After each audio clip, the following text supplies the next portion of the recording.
Ano ba dapat? 4 paragraphs, 2 paragraphs, or 1 paragraph? So when answering using the ALAC method, there is really no preference kung 4 paragraph, 2 paragraph, 1 paragraph rule, no?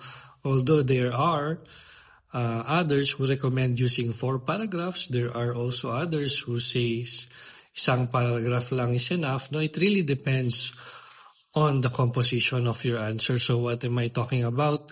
No, so dapat ALAC pa rin yan. No, ALAC compliant pa rin yung sagot mo. Whether you are using the 4 paragraph rule or the 1 paragraph rule, that is the same. Dapat ALAC ang gamit mo. So basically yung 4 paragraph rule kasi is hinati-hati mo lang yung ALAC dun no? Yung answer or yung response, legal basis, your application, and then your conclusion, no? Pero hinati mo siya into 4 paragraphs. Now, yung 1 paragraph naman is ALAC compliant pa rin siya, pero in a 1 paragraph. So, you have the response, yes or no? Tapos, yung legal basis, yung application, and then conclusion, pwedeng all in 1 paragraph. So, there is really no preference.